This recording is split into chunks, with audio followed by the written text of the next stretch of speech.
Hey y'all.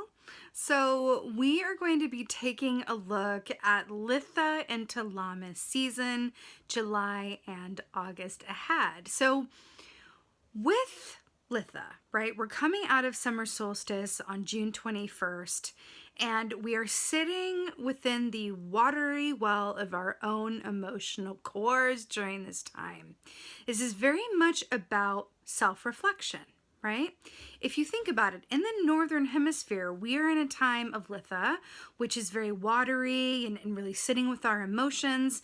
But then at our counterpoint in the wheel of the year, those in the southern hemisphere are at the time of Yule, aka Christmas time, which is also a time of reflection, just through a different lens. So and no matter where you are in the world, whether it's northern hemisphere, southern hemisphere, Litha is very much about really sitting with how you feel from a place of reflection and non-resistance, being willing to sit with whatever arises from a place of stillness. It's really about the emotions, the emotional core, without necessarily taking any steps or trying to figure out how to fix anything or alter anything or how to shift one emotion from, one thing to another. It's really just about acceptance of the emotions as they currently are and really sitting with those.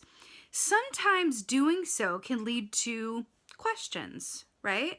Not necessarily questions that lead to answers either. Sometimes it's just sitting with our emotions and having questions, which then spawn other questions, which then spawn other questions. But it's a really beautiful opportunity to really live in those questions and consider the aspects within us that are emotionally charged from a place of curiosity and non-judgment. So that's July. Then we move into Lammas in August, which is a time of getting ready to reap that harvest, honey, for Mabon that comes in September, right? It's August. We're at the height of the summer season here in the Northern Hemisphere. It's very warm. We're kind of, winding down the end of summer. In a way, it becomes more intense heat-wise, but we're kind of, taking a look out to autumn going, okay, well, the harvest is coming, so let's just slow our roll a bit and just really be grateful for what we have, where we've been, our experiences up until this point, until we go into the autumnal equinox in the following month, which begins our wind down towards the end of the year, right?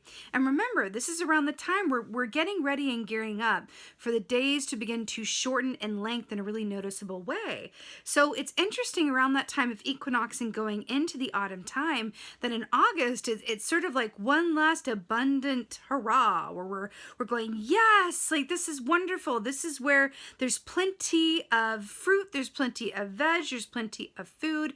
Everything is in abundance. We even have an abundance of time. This is usually when we have time from work off. School is usually not in session. It's a time where we can really sit down and really appreciate taking things a little bit more slowly, and also, sharing that joy, sharing the sun, being at, its height in the sky and giving us warmth from a place of excitement and joy. Because it's an exciting point as well, because when we are just before the autumnal equinox, we are coming up to the harvest and the holiday season and going back to school and all of those things. It's an exciting time because that's also, a time of year where we have a lot of holidays, and there's an aspect of like, okay, it's like a fresh new start within a fresh new start, right? We're ending the summer, we're going back to work or back to school, and then we're going in through a time which leads to Samhain, and if you're in America, Thanksgiving, and Yule/Christmas, and New Year's resolutions, and the New Year, and all of these things. So it's kind of like let's just relax and really enjoy being where we are as much as we possibly can before the rest of the year unfolds and we're back into the groove of a lot going on. So July and August, this is really such a beautiful, very special time period where we are not just asked, but encouraged to really move a little bit more slowly and be exactly where we are from a place of pleasure, right? In the Southern Hemisphere, with that Yule energy, we're asked to move more slowly, but from a place of introspection, right? But this is really about pleasure, really enjoying being outside, feeling the heat, enjoying the downtime, and enjoying the time before things really rev up and it feels like a bit of a speeding train into the end of the year, and then we're into a whole new year. So it's kind of like, okay, I'm really going to enjoy this time because I know what's coming. There's a lot to be excited for, a lot of holidays coming up, but the food is plentiful right now. The harvest is going to be coming in, and I really can take this time to just enjoy, sit with my emotions as they are from a place of curiosity and non-judgment, and just soak in the sun and the energy and the stillness. It's kind of those, lazy, languid days of summer energy around July and August. So it's such a treat. It's such a beautiful time period to be within. And with that being said, I'm wishing you all such a beautiful Litha and Lammas. I really love doing this series, relatively new series, where we're looking at 2 months ahead within the context of the wheel of the year, because if we can be aware of what nature is doing, of the cycles of nature within a wheel of the year context, then that empowers us to really work with that given energy and get more out of it. As a result, just like they did, pre-industrial revolution, when we align ourselves to nature's cycles, we have a more fully embodied and enriched and empowered experience. And I'm really excited to keep sharing that with you guys. So with that being said, let's go ahead and take a look at this Litha and Lammas. Hey Taurus, let's go ahead and take a look at your animal energy for this upcoming Litha and Lammas July to August season. First though, let's talk about your meditation. I want to say firstly that it feels very much like your pleasure points, what gives you pleasure, what activities, what people, what pastimes give you pleasure. It feels like that is going to be a focal point, or an area that is going to, that question, the answers to that question is going to illuminate a lot for you. What do you find pleasurable? That feels very important. So in the meditation, I saw the god Pan. You can see where I'm going with this. Well, first I saw a pencil, actually. I saw a pencil, like a large regular pencil. And then I saw it's spinning, and then it being whittled or transformed as a piece of wood into a flute. And then I saw the flute go to Pan, and Pan was playing on the flute. And if you know anything about Pan is all about pleasure, right? And I saw like attracting, all of it, kind of like Pan Bacchus energy. It's attracting all of these people and animals and all of these, energies to Pan, and just playing in this meadow, living its best life, right? It's interesting. So then I saw, as it was playing this song, then it turned into like The Chain by Fleetwood Mac. And it was specifically that part in the song where it's like, forgive me for this, but it's like,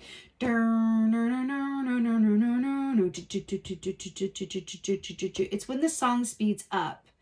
And then the line, change keeps us together, or chains keep us together, running in the shadows, chains keep us together. There's something about, it feels like something's about to pick up, like it's the exciting part of the song, the exciting part.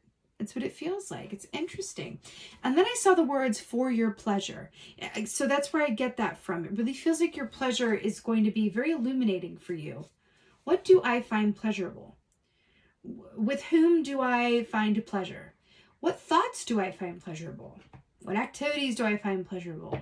What energy? What TV shows? What songs? What outfits? What do I find pleasurable? That feels like really important. Let's get your animal energy. Interesting. But isn't it always? Black egg. Brilliant. So first of all, this circle here denotes that of the sign of Spirit, right? Which means that this is the equivalent of a major arcana. This is going to be a significant time for you, which is beautiful. Now, the black egg also equates to sort of like a King of Swords energy in the tarot, which is about the truth. This is about it's dragon's egg, by the way, which is about seeing oneself and others clearly with justice energy. But this is about the truth as it resides within you. You can't change the truth. You can't, modify or edit or anything. The truth is the truth is the truth. It's absolute in nature. And that's what the black egg says. And it's asking you, what is true for you? What is your personal truth? And it's interesting that I'm linking this up with what's your pleasure / what is your truth? Interesting. It might be that what you find pleasurable leads you to certain truths. Interesting. Very interesting. I feel like petting my crow for some reason. I'm just like, hello. So let's go ahead and see what is going on. Let's see what's going on here for Taurus. Right. Brilliant. So we got the Queen of Scrolls here. Now this is interesting because this equates to the Queen of Swords in the Tarot. We just got the King of Swords. So let's talk about swords. You know, swords rule the realm of the mind. It's about the communication, clarity, knowing, right? Observation. Then we have the Queen of Scrolls coming in to say, like, you're going to have some information available to you or some insights available to you that are going to be quite instrumental in your path ahead and illuminating to your experience. Do you see in the middle of her forehead how her third eye is lighting up? Why do I feel like there's going to be some sort of messages or offers or proposals coming your way that are going to be very enlightening for you? Sometimes it's not about the thing itself, but about what it inspires or what it affects. For example, just as a random example, let's say that you get a random, seemingly random, nothing's really random, a seemingly random job offer from someone that, you knew from a long time ago, you used to work with years ago.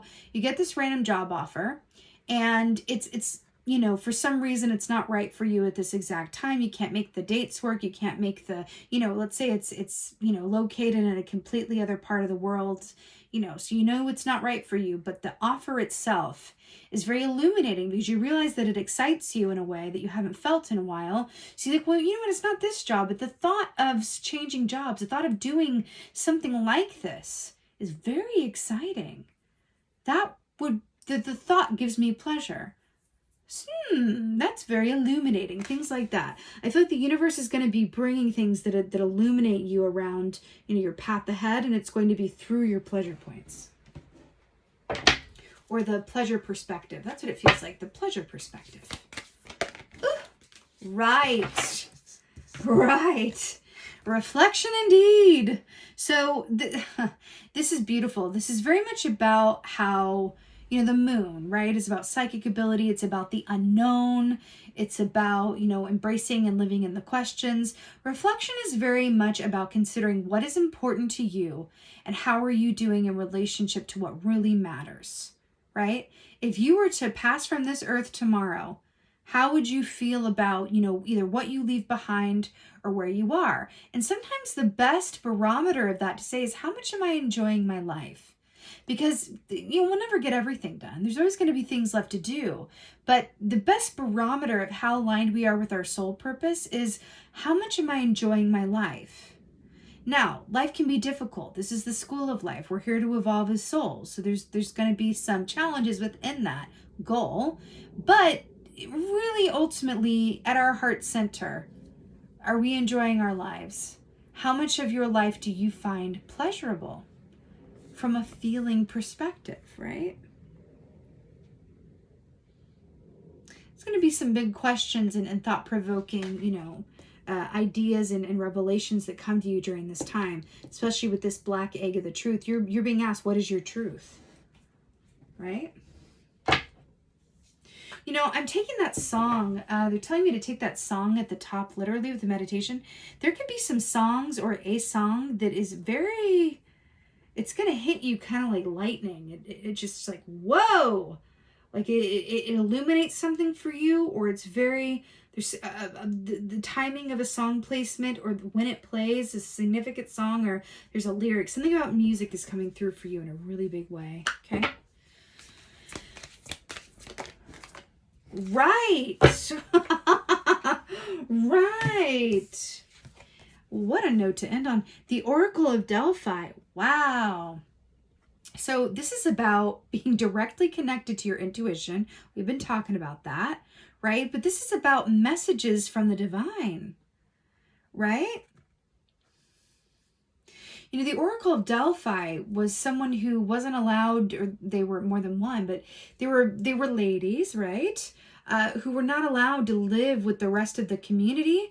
They were not allowed to really live out the human experience because they knew that would, you know, kind of disable them from being a clear channel for messages. That's why, you know, with readers, you know, such as myself, I'm a human. I'm a human. So I am channeling information that comes from somewhere else, from a divine source, but it still has to pass through me, a spiritual being having a human experience. And therefore I'm subject to biases. I'm subject to having a bad day. I'm subject to not eating enough before I come on here. And then my stomach's growling, or, you know, my head hurts, or the dog's barking, or whatever else, right? But the Oracle of Delphi was that pure, you know, source. It didn't make it right, but that's, you know, that was their thinking behind that historically, was let's keep this Oracle of Delphi as much out of the human experience and keep them a pure vessel and channel for divine information. But this is really about you tapping into your knowing from such a pure, open way where you are open to whatever comes through. So often, do you know why it's so hard to read for yourself? It can be done, absolutely, but it takes practice. And that is because as humans, we have such a pony in the race. We want what we want, and we want it now. You know what I mean? It's very hard to be objective when you're reading for yourself. So it's interesting that this is coming up for you in this way. You are really being asked to really expand, especially with the Queen of Scrolls and the Black Egg. Expand your mind, and really question what you think you know. And then be completely open to whatever information, signs, symbols, synchronicities come through for you. And I feel like specifically this is definitely going to be coming from your divine team, your spiritual team during this time. But I feel like it's definitely, I'm feeling a strong call to nature. But also it may come in times when you are either, you know, asleep, meditating, or just sitting quietly when you are still, like this Oracle of Delphi, and just open. So I'm hearing calm your mind and be receptive to the information and guidance that wants to come through for you at this time. And it's all around this, what is your pleasure, or your pleasure perspective, right? That feels, I cannot tell you how important that feels. What is the pleasure rating of your life right now, right? That's what it feels like. Let's get some advice, shall we? Some advice. Oh, perfection. You know what I was going to say with this, and I'll say it real quick because this has come up. The Oracle of Delphi is a hybrid energy between the High Priestess, which is receiving intuitive information, and the Magician, which is taking divinely inspired action. And then we have the Magician as your advice. Do you remember? I just got shivvies. Do you remember when I said it's going to hit you like lightning? Look, lightning. Can you see that? Lightning? Hello. Lightning is lighting up this wand here with this beautiful raccoon magician realness. You know, it's interesting because the raccoon is also a master of resources, right? The raccoon always has what it needs because it sees everything around it as an opportunity. The Magician is about being an active co-creator in your own reality, about taking your will, your strength, your power, your purpose into your own hands, acknowledging, becoming aware of all the tools at your disposal, and then using them. So it's really beautiful here that your advice is to literally step into your own power, envision your life as the way that you would want it to be, especially within the realm of, you know, if time and money were no object. That's the pleasure principle coming in here, I feel. If time and money were no object, what would your life look like? That can be very illuminating. Really, if you had all the money and all the time in the world, what would it look like? What would you do? And then consider that perspective and then think about the pleasure of that, right? What would you do? I think that's going to be very illuminating, Taurus. And I like the energy and the vibe of this happening for you, at least within the Northern Hemisphere, over this summer, these summer months, because it feels like a perfect time with this water and the still energy. It feels like a perfect time to ask these questions and really marinate in what the answers could be. Oh my God, look at what's at the bottom. Lady of Lightning. Were we not talking about hitting it like lightning? Surprises, sometimes shock, total paradigm shift. Wow. It's really something else, Taurus. Let's see. Oh my goodness. Perfection. Okay. The Dragon's Duel, inner conflict, morality, conscious choice. Now, the conscious choice directly lining up with that advice of the Magician here, right? It's about taking an active part in your life and what happens to you and for you. The inner conflict and morality is really interesting. You've got these two moons here as well. You know, remember when I said that this was a dragon's egg? And then we have the Dragon's Duel here. I feel like this has to do with what your truth is and the pleasure. It's inner conflict, morality. It really feels like when we ask about what your pleasure is, it does not surprise me that this is coming up on your ending note of inner conflict and morality. Because when we talk about what your relationship is to pleasure, how deserving are you of pleasure, right? How much of a role in your life is pleasure allowed to take? How much is acceptable, right? It's interesting that this is coming up in this context, but I do feel like you are being asked, especially because we have dragons here, to really be your own oracle and your magician. Go within, engage in some self-reflection. Be open to the information coming to you through the universe about what really matters to you, how much you're enjoying your life, and then choose the pleasure of it. Choose to really enjoy the time that you have here.